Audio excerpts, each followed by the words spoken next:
Merhaba arkadaşlar. Bugün sizlerle gelin tacı çalışması yapacağız.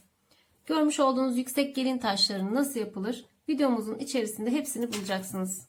Bu şekilde inci ve şeffaf kristal taşlı olarak hazırlayacağız hep birlikte. Şimdi malzemelerimizi görelim. Malzemelerimiz 6 numara kristal taşımız var. 6 ve 4 numara beyaz incimiz var.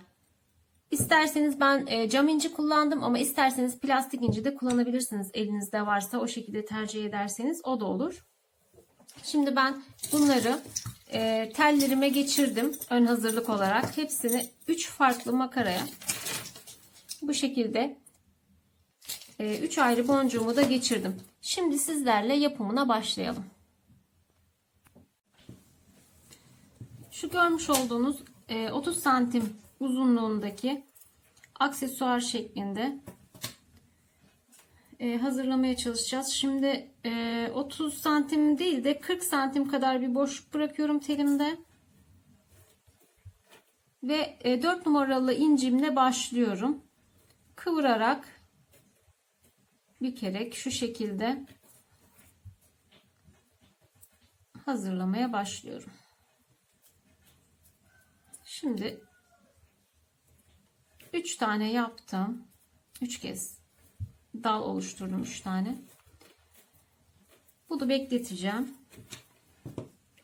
Diğer telime geçiyorum. Hemen şeffaf olanı aldım. Ondan da yine bir 40 santim kadar hemen açıyorum.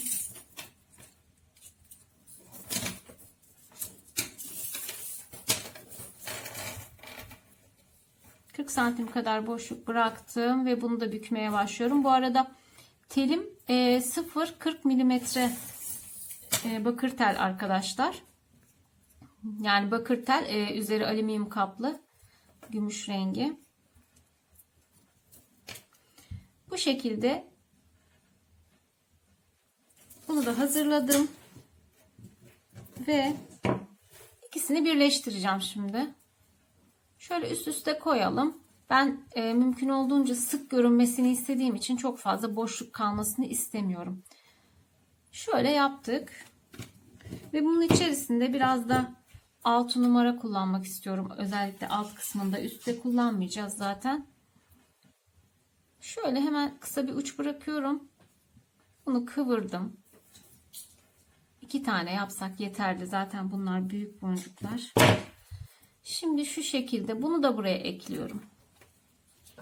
Kıvırarak ekleyebilirsiniz. Kalan küçük ucumuzu, hatta fazla olan, boşta olan bir tane daha telimizi, ikisini birlikte geriye doğru şöyle kıvırdım. Böyle bükerek şu dalımızın bir tanesinde bunu kesiyorum.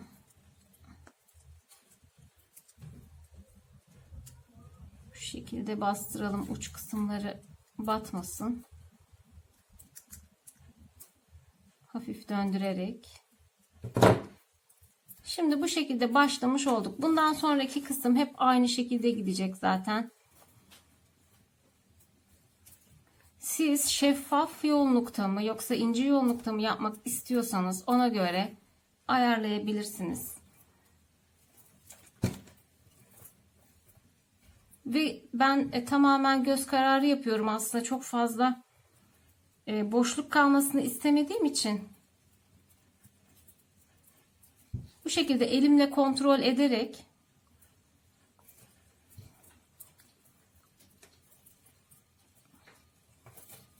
o şekilde ilerleyeceğim. Bunu 30 santim uzunluğunda yaptığımız zaman diğer aşamalarına geçeceğiz hep birlikte. Aksesuarımızı 30 santim kadar uzunluğunda hazırladık. Uç kısımda yani 1 santim kadar bir boşluk bıraktım. Orayı da size göstermek istiyorum nasıl bitirdiğimi.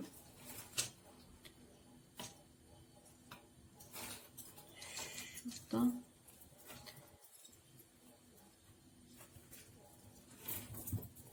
Bu şekilde boşluk kalmasını istemediğim için bu kısmı tekrardan dolduracağım.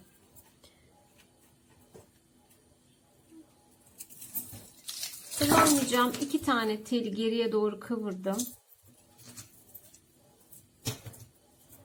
Demin yapmış olduğumuz gibi bu şekilde bunları böyle dolayarak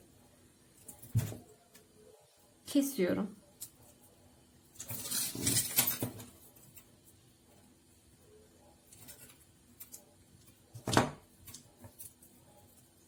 Şimdi diğer 2 telimde incilerim var. Hemen onlarla bu kısmı dolduruyorum. Ki uç kısımda kötü durmasın. Boşluk oluşmasın.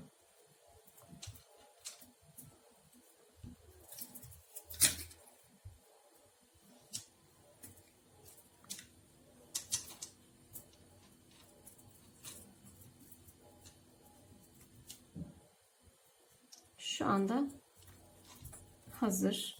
Bunu da geriye doğru kıvırdım.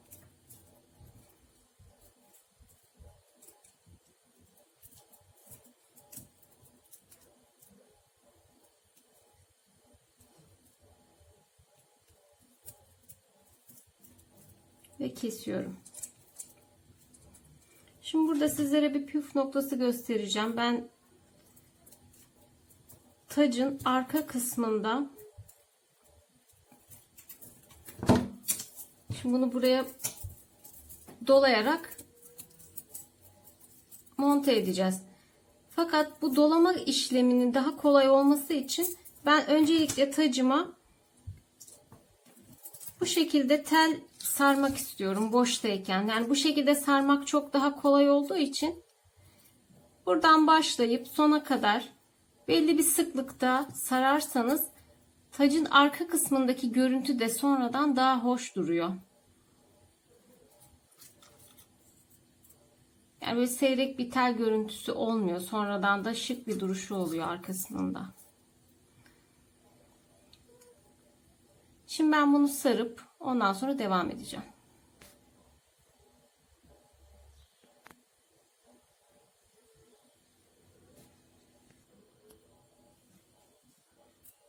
Bu şekilde bitirdim.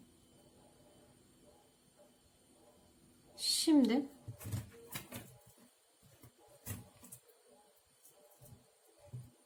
böyle uç kısmından kontrol ediyorum önce. Diğer kısımda da eşit miktarda boşluk bırakmak için. Evet, şuradan sarmaya başlıyorum.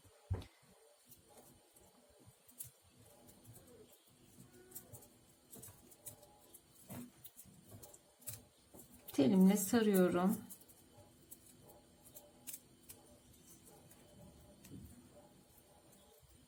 Yine bu ucu burada bir yere dallardan birine sardım ve kestim. Ve sivri olan kısmını da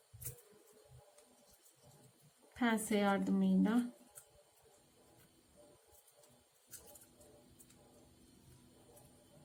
evet bu şekilde düzelttim. Şimdi ben bunu sonuna kadar saracağım. Ve üstünü yüksek olan kısmını sizlere nasıl yaptığımızı göstereceğim.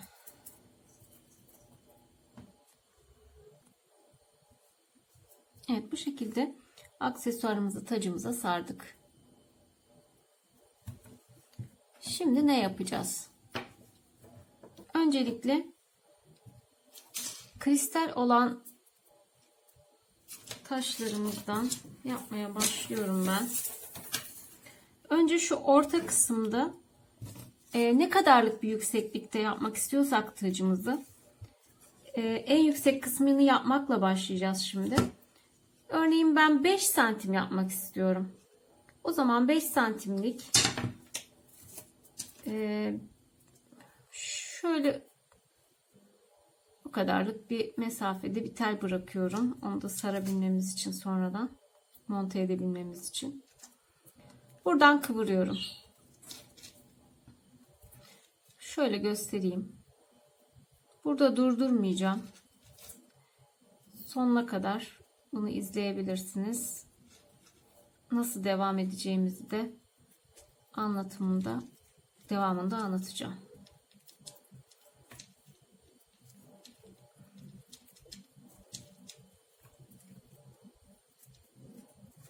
Bakın bu şekilde kıvırıyorum, döndürüyorum.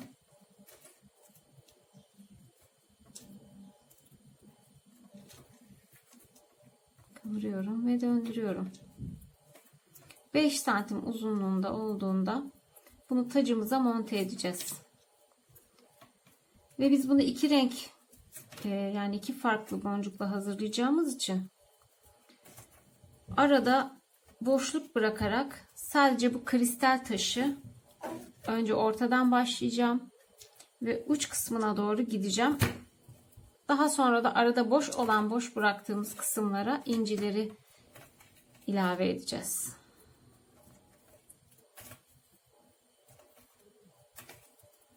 Şimdi bakıyorum. Evet. 5 santim dedik ama 6 santim oldu arkadaşlar. Şöyle bir kontrol ediyorum. Evet, 6 santimde gayet güzel. Diğerini hemen kontrol edeceğim ben şimdi.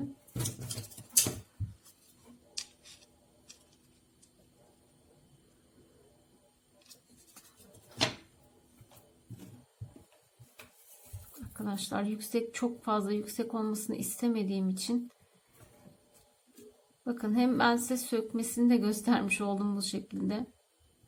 Tekrar geri kıvırdım ve 3 tane boncuğumu çıkarttım. Şu anda 5 santim oldu. Evet. Şimdi bunu tam ortalayarak bu şekilde bakıyorum. Tam ortalayarak buraya monte edeceğim bunu. Çevirdim teli. Bakın. Burası tacımızın orta kısmı. Şimdi bu teli burada yok edeceğim. Ve diğer telimle bu tarafa doğru geleceğim.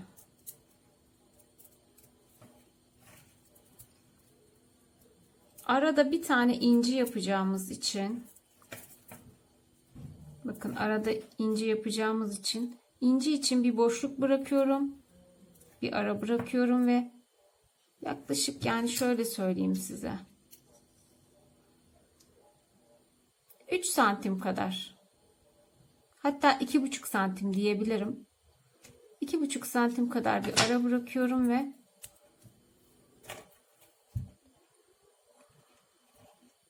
beş santimden daha kısa olacak şekilde, yani göz kararı da yapabilirsiniz. Bu şekilde ölçebiliriz de. 4,5 santim yaptı şu an. Bunu buradan kıvırıyorum. Ve yine aynı buradaki gibi bir dal oluşturuyorum. Ve uca doğru gittikçe kısalan dallar oluşturarak sona kadar geliyorum. Evet arkadaşlar, bu bir tarafı bu şekilde bitti. Şeffaf olan kristalimizde bu şekilde gittikçe boyu kısalacak şekilde sonuna kadar geldim. Yalnız ilk başta ben size hani bu ara kısmı biraz fazla söyledim cetvelle ölçüp de. Cetvelle ölçmenize de gerek yok. Aslında ben tabii göz kararı yapıyorum bu işi normalde. Bakın, sıklığı bu şekilde olması en makbul olan. Şimdi burada ne yaptım ben ilk başta size verirken, cetvelle ölçeyim derken bir hata yaptım ve fazla aralık kaldı ama bu aralığı da en sonda halledeceğiz. Yani hepsi bittikten sonra nerede boşluk kaldı, eğer uzun tarafı kısa tarafı herhangi bir hata yaptıysak onların düzeltmesini en son göstereceğim. Şimdi ben bunu aynı şekilde diğer tarafa da uygulayıp tekrardan geri geleceğim. Şimdi arkadaşlar daha iyi görebilmeniz için zemine koyu renk yaptım. Bu şekilde ben tamamladım ama başta da size söylediğim gibi aslında aralıkların böyle olması gerekirken ortada yaptığımız hatadan dolayı, yani yaptığım hatadan dolayı buralarda boşluklar kaldı. Şimdi ben buralara birer tane daha ekleme yapmak istiyorum. Ve yani bu hataları siz de göreceksiniz yaparken, bir takım hatalar yapabilirsiniz ama önemli olan bunların nasıl düzeltebileceğimizi de biliyor olmamız gerekiyor. Buralara birer tane ekleme yapacağım ve bir diğer hatamı daha göstermek istiyorum size. Bu taraftaki orantıyla diğer taraftaki, maalesef bu taraf daha kısa olduğu için, yani aynı orantıyı burada sağlayamadığım için şu uç kısımlara biraz daha ekleme yapmam gerekecek. Yani bunları biraz daha uzatmam gerekecek. Şimdi bu hataları normalde sıklıkla yapabilirsiniz siz de ama düzeltmeniz çok kolay. Hiç bu konuda endişe etmenize gerek yok. Tabii ki ilk seferde yapmak çok daha önemli, çok daha pratik olur sizin için ama hata yaptığımızda da bunu şu şekilde düzeltebiliyoruz.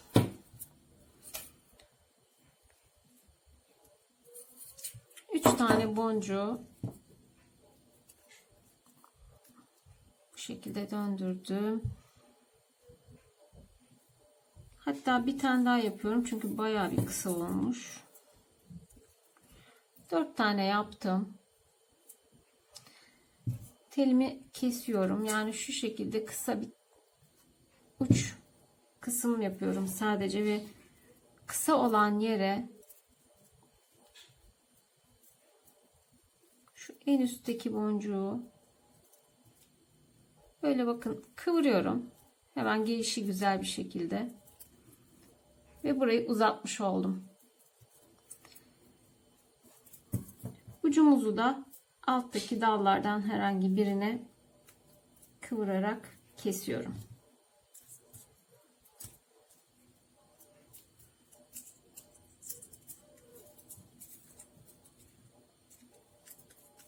Bir de şöyle bir şey söyleyeyim.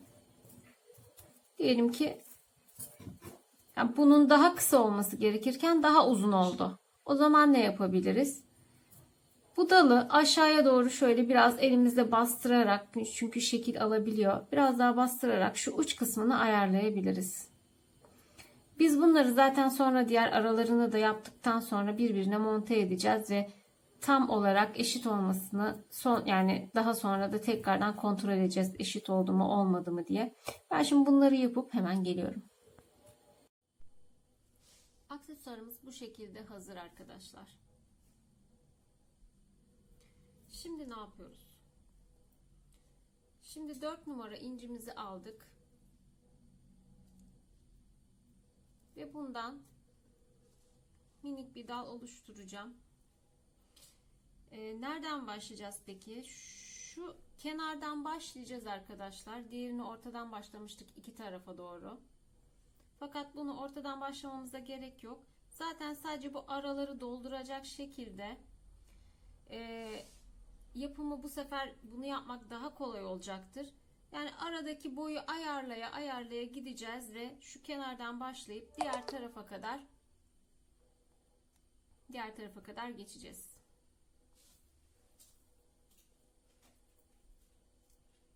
Başlangıcını sizlere gösterip ondan sonra videoyu durdurmak istiyorum. Çünkü sizleri sıkmak istemiyorum.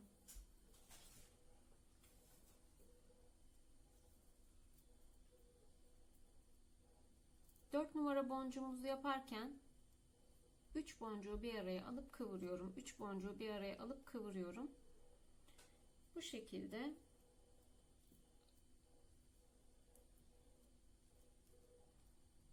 aynı diğer kristalde olduğu gibi aynı mantıkla ilerliyorum. Şimdi böyle küçük bir dal oluşturdum ve bunu şu görmüş olduğunuz araya yerleştiriyorum.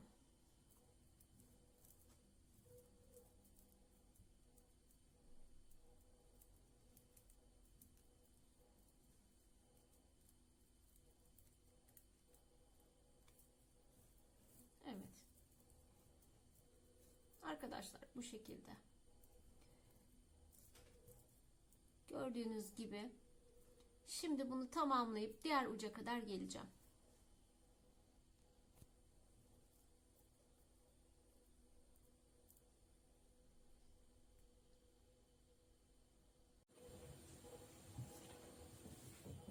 Aksesuarımız neredeyse bitti. Bakın şu anda dallar hareketli şekilde birbirinden bağımsız durumda.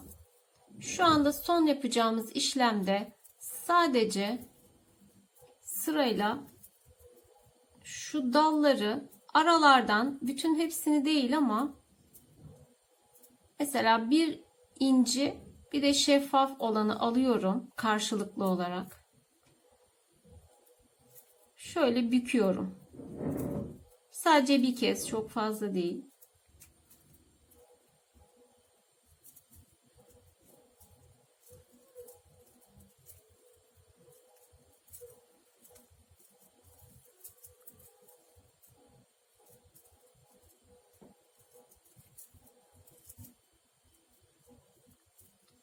Yani şu oynamasın diye aldım. Sadece bir kez büktüm.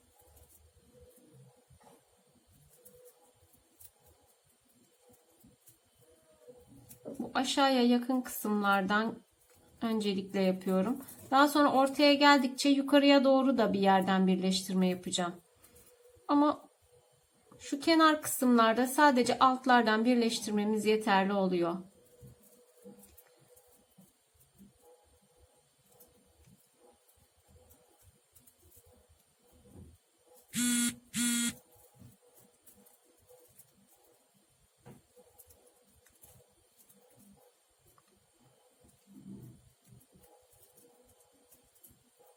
Bu şekilde tamamlayacağız. Örneğin şu alttan bir tane, üste doğru bir tanesini birleştirdiğim zaman atlamadan sona kadar gideceğim. Ve bu şekilde dik duran, güzel bir aksesuar elde edeceğim. Tamamladıktan sonra tekrardan bitmiş halini göstereceğim size. Tacımız bitti arkadaşlar. Bu şekilde manken üzerinde de zaten paylaşmıştım başta. Siz de farklı renklerini istediğiniz şekilde hazırlayabilirsiniz. Faydalı olduysam sizlere çok mutlu olurum. Bir dahaki videolarımdan haberdar olmak istiyorsanız eğer abone olmayı, beğendiyseniz beğenmeyi ve merak ettiklerinizi yorumlarda yazmayı unutmayın. Tekrar görüşmek dileğiyle, sevgiyle, hoşça kalın.